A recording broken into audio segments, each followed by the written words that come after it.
Hey everyone, welcome back to the channel. My name is Tory if you're new here, and today I am going to go through my birth story and my postpartum journey, all of that combined, I suppose.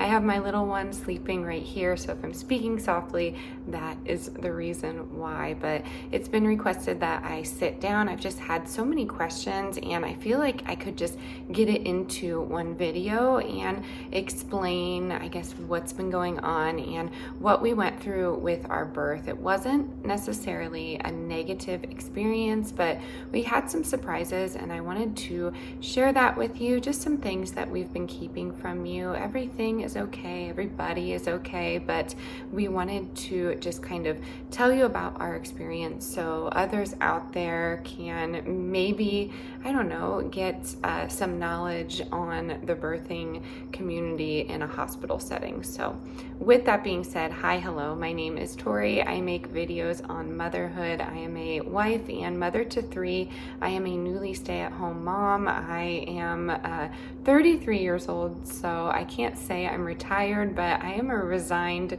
teacher. I was a teacher here in Colorado for a while. I taught elementary art and really just felt called to stay home. So that is what we're doing on this channel. I do have another channel. I will link it down below, and that's more preparedness and survival skills and things like that. So this is more down to earth me, more personal me. So if you're into that kind of thing, I would love it if you hit that subscribe button, give this video a big thumbs up if you enjoyed it, and without further ado, let's get into this story. So I have a little bit of sparkling water here. I have that Spindrift, whatever I got in the grocery haul. It's pretty good. It's light, and it lasts like all night for me because it's super sweet. But yeah, grab yourself a coffee, an alcoholic beverage, whatever you want. Sit back and relax, because this isn't necessarily a long story, but it gets a little complicated along the way. So we are going to start out at the day before I gave birth. If you're new here, I had an induction scheduled due to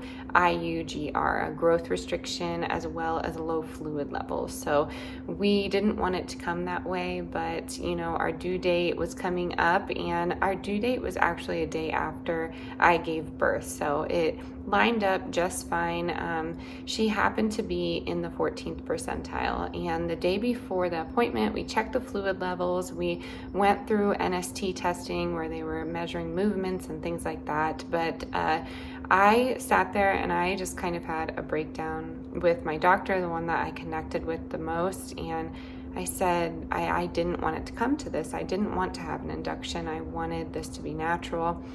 And I guess I thought in my head that it wouldn't come down to this. So she sat with me for like an hour and chatted, and you know, it just reassured me that it was going to be okay. So I left that appointment still feeling just like a little scared, because I had been through an induction before for the same reason. And basically we're told at the hospital with my son that it wasn't necessary to have an induction after I got pumped with all of these drugs, basically all these unnecessary means to get this baby here. And that's what I expressed to my doctor. I just didn't understand. So, you know, I left the appointment feeling pretty helpless, but in a better headspace, knowing that there isn't really much I could do. I advocated for myself. I felt safe in the doctor's and nurse's hands, and I will say throughout this experience, I continued to feel safe. I had a very awesome team, especially because I didn't want a hospital birth. I am grateful to be able to have children, but it was just not something that I saw myself doing. I had a natural birth with my second child, my daughter, and it was beautiful. We had a great postpartum recovery, and that's what I wanted. But unfortunately, that birth center had shut down. I couldn't do a home birth because I have some blood issues, and it just wasn't safe. I wasn't a good candidate, said the home birth people, so we didn't do that. And I just didn't feel comfortable doing a free birth, which is no interventions at all. It's just you and your partner at your home. That would have made me have even more anxiety. More power to the women that do that, but I could not do that. But moving on to it, you saw us in the video. If you didn't see my birth vlog, I will link that down below, but you saw us go into that appointment. So what I did was call an hour before the appointment, so at 6 a.m. and ask if it was okay for me to come in. That's protocol. They said there is only one other induction scheduled, so it was just us two women, families, at the birthing center, which was a part of the hospital. So it was a birth center hospital combination. But at this time, my mom had gotten here a week prior, so she was familiar with the routine, and I was fortunate enough to have her here to watch my children, and that was the good thing about this induction, that I didn't have to abruptly leave. We could prepare the kids for it.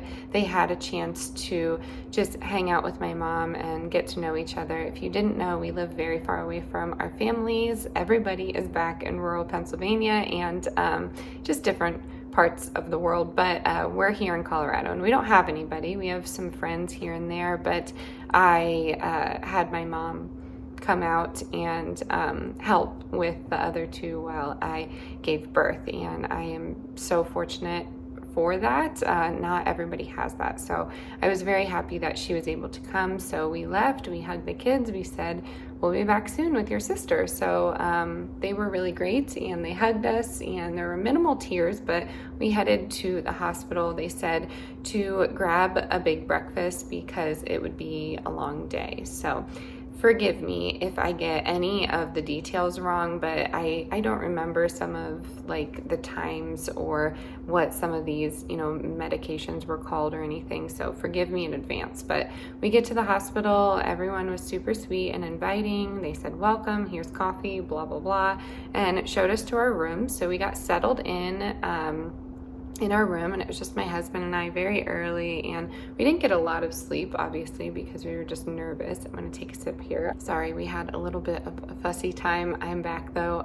We didn't have a lot of sleep, so we went into that appointment, went into the hospital very sleepy, but the first thing they gave me was Cervidil. I don't know what it's called, but you can take it orally. With my son, you had to take it vaginally, which kind of sucked, and I just didn't feel like it did anything, which they say now, like 4 years later, it doesn't. So I took it orally, and I took half of one, and you take half of one every 4 hours, I believe. And I don't know, I think that's made to bring on labor, but I went on the bouncy ball and I was just doing that. We don't have cable at home, so we took advantage of the TV. So we watched Cops. My husband's in law enforcement, so we were critiquing everything they were doing wrong.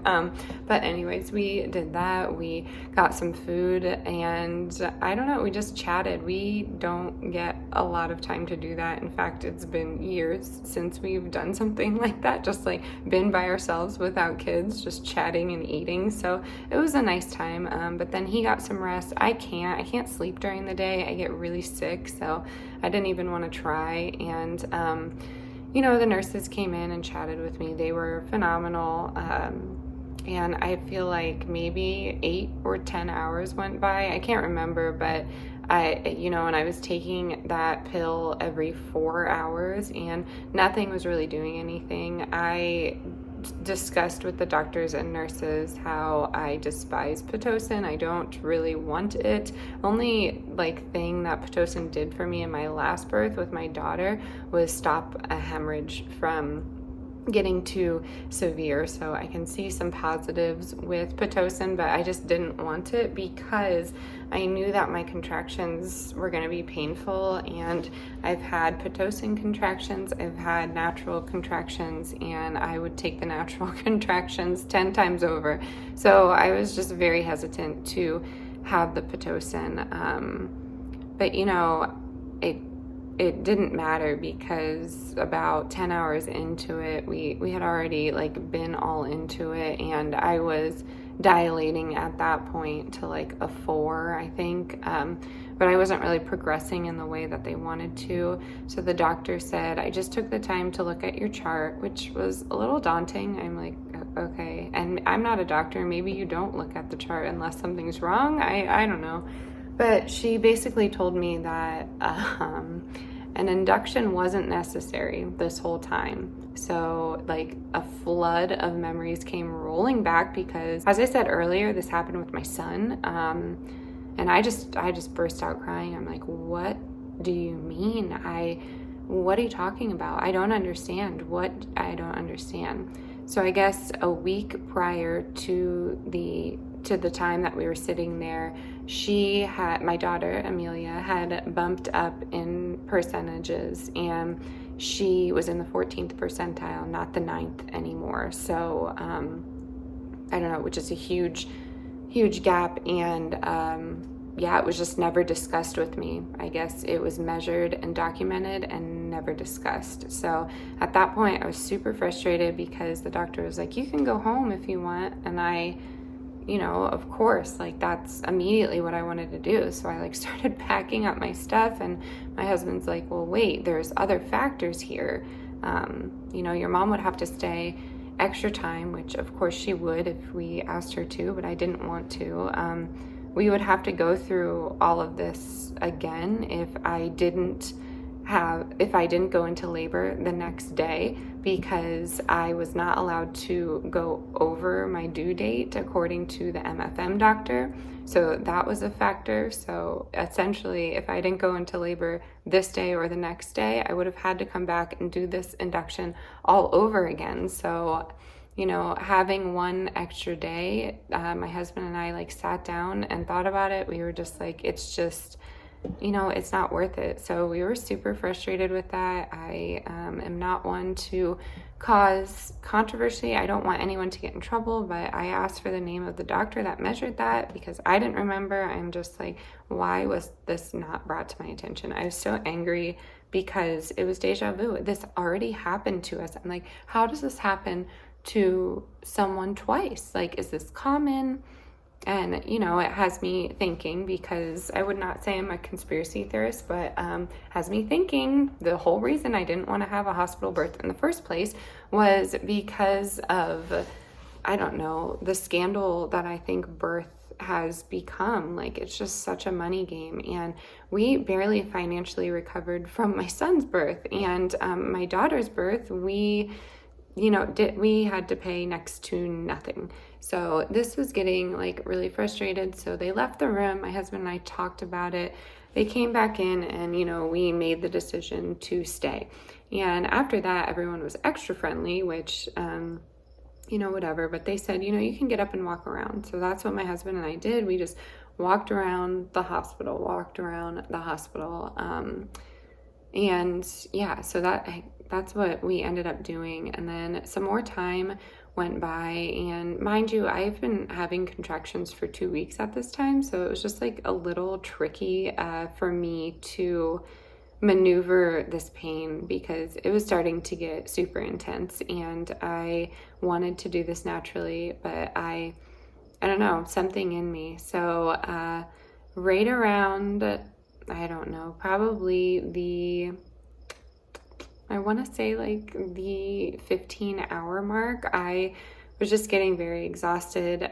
So we chatted about it, and they advised that I get an epidural. So I said, you just give me some time. I have to think about this. And they said, well, we're going to come back in an hour and check your cervix anyways. So I hate that because it's actually painful for me if you have given birth and they do checks on you. I know you can refuse them, but at this point we needed to have a guided, birth because of the induction and all of the medications. I guess there was really only one medication at that point, but I was getting pricked here and there. They can't find my veins ever, so I have all these like marks and bruises because of IVs, and it was just, it just makes me uncomfortable. All those needles and all those drugs, I don't know.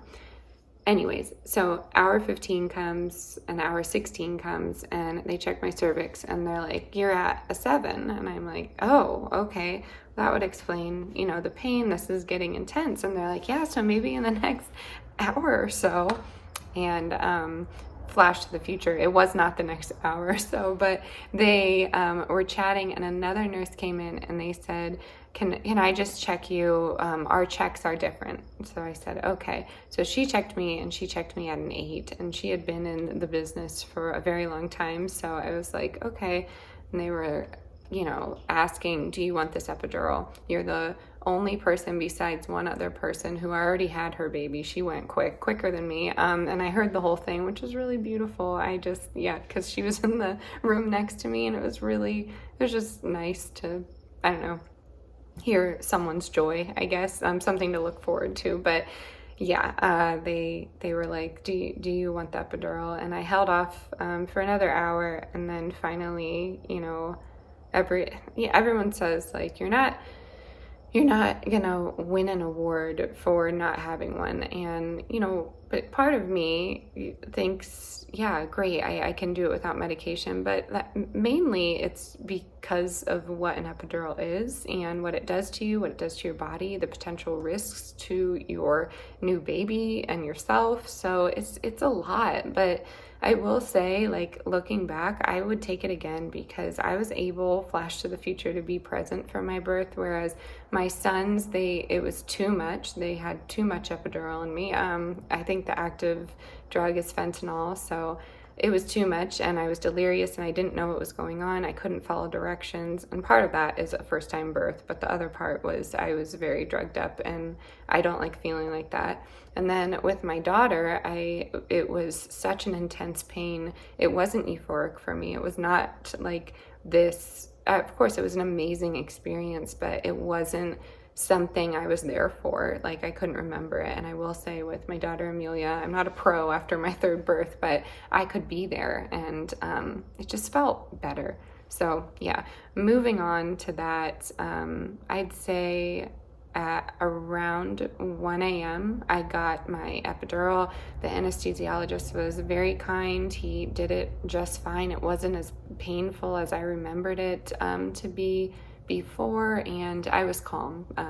So my husband was great through there. He, again, works in law enforcement, so him at the birth, you can see it in the birth vlog, he's very calm, cool, and collected.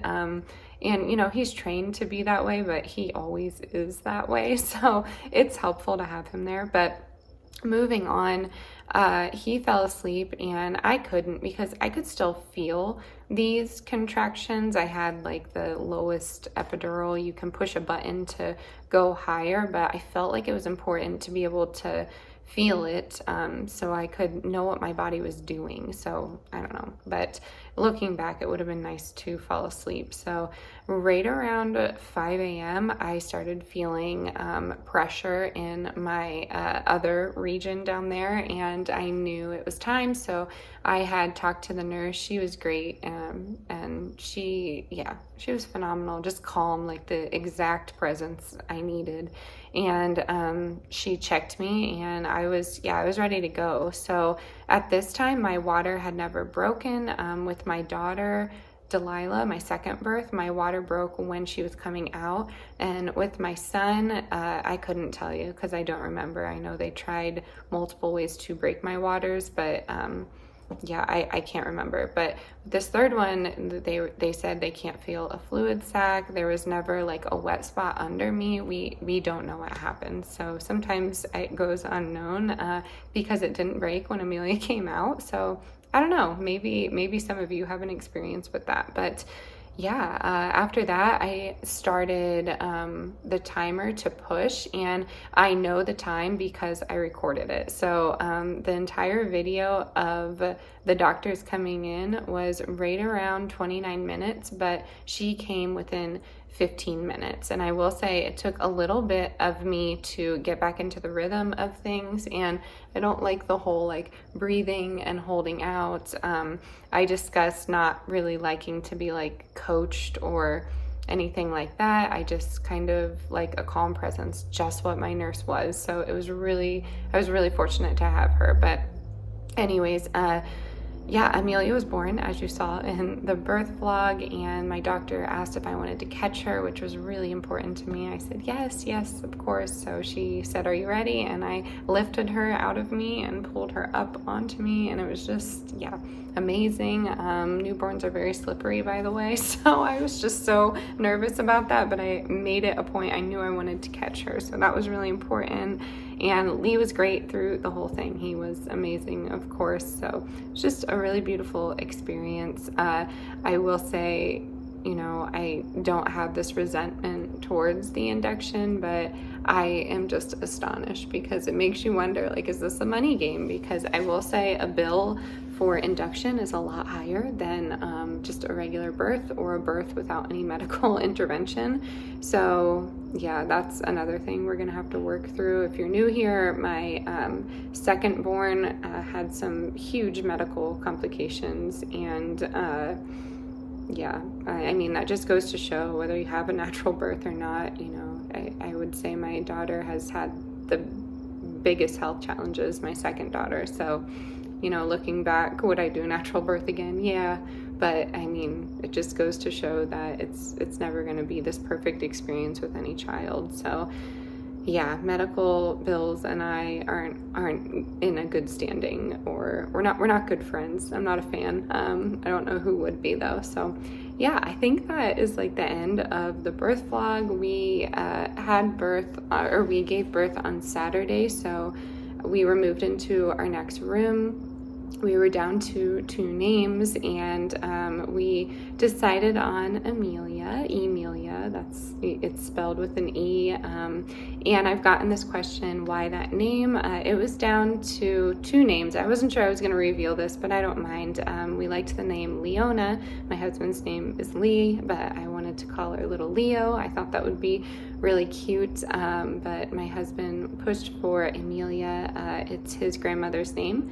They made her change it when she came here. So yeah, we wanted to honor her, and we really love that. We can call her Millie, and that's connected to my side of the family as well. And my son's middle name is Mills, so if that like gives a hint, it's all this big connection. And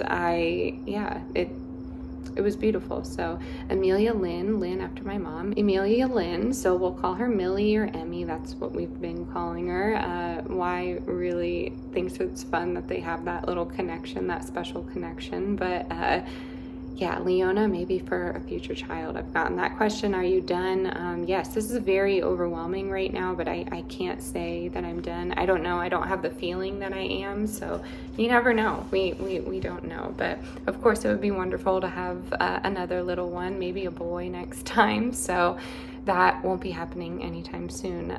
But yeah, that's the answer to that question. And that's the answer to the name question, because people keep asking me. So on Saturday we gave birth. We got over to our room. I said to the nurses, you know, this is my third. I'm ready to hit the road.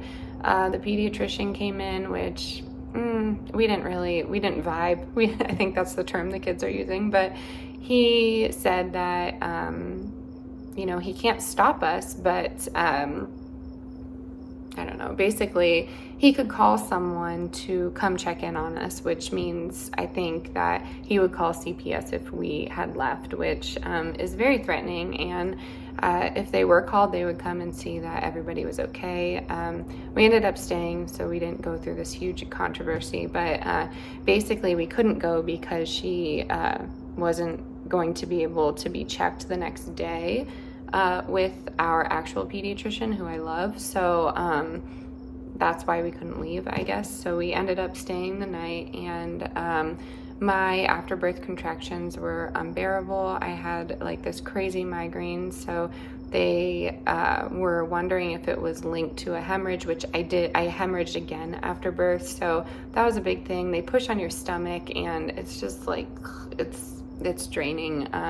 And then the contractions came, then it was combined with the migraine, and then Amelia's poor latch, and it was just, yeah, it was a slew of pain. I just didn't feel myself, and my husband got scared because my lips started turning the color of my face, which you can see in that birth vlog. I didn't realize, and that's when he knows things are off. And believe it or not, that's happened a lot with me. I don't have the healthiest blood, I guess. I don't know how to say that, but yeah, so we went through that night, but the nurses were amazing and just kind of talked me through it, held my hand during all of that, so that was nice. But the next day, the pediatrician cleared her, and then she had to clear hearing, and that was a whole nother thing because she cleared with her left ear and then didn't clear with her right, and then they did the test again, and then finally she did clear, and she's okay, everything's good with that. But that was making us nervous. I'm like, oh my goodness. So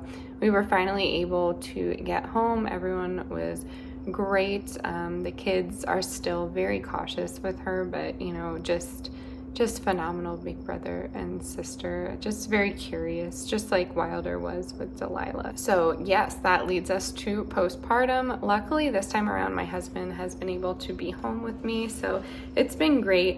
It's been, you know, a challenge, of course. I mean, if we agreed on every single thing, I don't think that would be a healthy marriage. I think, you know, not arguments, but discussions and different opinions is super important for our marriage, at least. But yeah, we've been trying to like function around each other, and I think a lot of you can connect with that if you were at home with your significant other all the time after not being with them ever. So yeah, we've been, you know, dealing with that, but it's not a problem. It's not been anything insane. The kids are just so happy to have him. They have the energy to play with him. He has the energy to give it back while I just kind of recover. So I'm doing like the best that I can. The hemorrhage, you know, brought some issues. I was like not doing good with my iron, and then Amelia's latch was just like really painful, but I was determined to breastfeed. So we're doing good now. She may have a touch of colicky behavior. I didn't want to say it out loud, but that's been a challenge. When she is not sleeping or eating, she is crying, and it's crying uncomfortable pain, not I'm a newborn, I need my mom. It's, well, there's that, but I mean, you know, she seems so uncomfortable. So the pediatrician has recommended to go dairy-free for 7 days, and she asked if I was familiar with the dairy-free lifestyle. I'm like, oh yeah, because if you're new here, I was vegan, plant-based for a very long time, and then I just recently started eating meat that I trust and dairy that is good for us, and it's just completely done a 180 for me. I just feel much more grounded and much more, I don't know, mental clarity, positivity. I am wholeheartedly believing that this is contributing to a positive postpartum experience, like a bunch of things combined. I will say I've struggled with postpartum depression, OCD, anxiety. I would not go the route of psychosis, but I've experienced some manic episodes in the past. And I will say with this, there's been some times where I've felt so overstimulated and overwhelmed that I know myself now and I just have to walk away. So yes, that's been really helpful to just know myself and how I usually process this kind of thing. I will say reach out to me if you're ever struggling. I will do my best to talk you through things. Just, you know, be a shoulder to cry on, because I've been through it and it's rough and it's isolating, and it still can be even if people are surrounding you. But I heard it all the time, like find your tribe, find your community. I will say I am not a girlfriend type of person, so it's really tricky for me to ask for help. I do have a few friends that are girls that are similar to me and you know, get that, so they've been helpful to chat with. But isolation is like a huge thing, and I live in a small rural farming community, so it's really hard to even get out here like from where we used to live. And it's nice to have my husband here. It's been really helpful. I will say my son's behavior has been a challenge. It really always has. He has a lot of energy and he has a lot of emotions he has trouble expressing. I actually see a lot of myself in him, and I think that's why we butt heads so much, but we're doing better with how he expresses his emotions. So that's been, a little tricky in this whole thing, but we're getting better. And then with my Delilah, she has her own set of health issues. So we have appointments coming up for that. So that contributes to my anxiety as well, just like regular mom anxiety, if that makes sense. So yes, that is what's going on. I will say we have a ton of projects happening, the train's going by, and we're really just trying to make this house look better than it does, because I love our house. I think it's beautiful. I think it will sell, but we want to just make some changes to make it a little unique in this community, and we're hoping that buyers will enjoy it just as much as us. I've been taking a gardening course, and I will link that down below if you're ever interested. Definitely take the course. It's amazing and really great for my mental health. So I've been doing that, and I will link some other things that I've been doing. But yeah, postpartum has been not easy, but it's just going a little bit more smoothly because I know what to expect with a newborn. Of course, Amelia is a little different with this colic behavior. My other two weren't like this, so it's challenging because my blood pressure runs high when a baby cries, and everyone's gonna say babies cry, just get over it. I wish that it was that easy. It's not easy for me to just let a baby cry. I'm definitely not a cry it out type of person, and sleep has been a challenge, but it's to be expected. And I say none of this to complain. Again, I'm so fortunate that I am able to have these babies, but if my experience can connect with any other people out there, that's my goal, because I feel like this is pretty common, and not a lot of mothers are told about this. Of course, we want to talk about this beautiful birth and afterbirth experience, but I feel like not a lot of us were warned, and I don't like to use that word, but it just, it fits. So not a lot of us were warned about all of this. And I will say, if we were home, if I had my tribe, my people around me, I think things would not be easier, but just might go a little bit more smoothly than it already is. So I do have that struggle. I have that struggle with having my family so far away from my original family, because I grew up surrounded by family. It was hard to date because you were related to everybody in a small town. So yeah, that's been on my mind lately too. So I think that is it. I think that's all I wanted to share. The only other thing I got asked was my workout regimen, what are you doing to get back in shape? And I've said before, it's not something that's on my mind. It's not something that's on the agenda. I kind of just take it easy. I go on walks, I garden, I play with the kids. I'm not into really weightlifting or anything like that, but I've been trying to watch what I eat, and now it is more challenging because I am ravenous, but I can't eat my typical snacky go-tos. So I've definitely been prepping a little bit differently than I normally would meal-wise. So yes, I think that is actually it. So if you want to see anything more specific, if you want me to speak on any more, I don't know, postpartum things that I'm doing, let me know. But definitely check out those links in the description box. I will pin them in the comments. I've been doing that on the other channel, and I feel like it's easier for people to find things. But yeah, I am going to close it out here. I hope you enjoyed this birth vlog chat experience, and let me know if you went through anything similar, because I'm always interested in connecting with all of you. We are getting so close to 1,000 subscribers, which is amazing. I'm so happy that all of you are here for this journey. If you are new here, please introduce yourself. Again, I love getting to know all of you if you're comfortable, and I love connecting connecting with all of you. So I'm going to close it out here. I will see you in my next video. Bye everyone.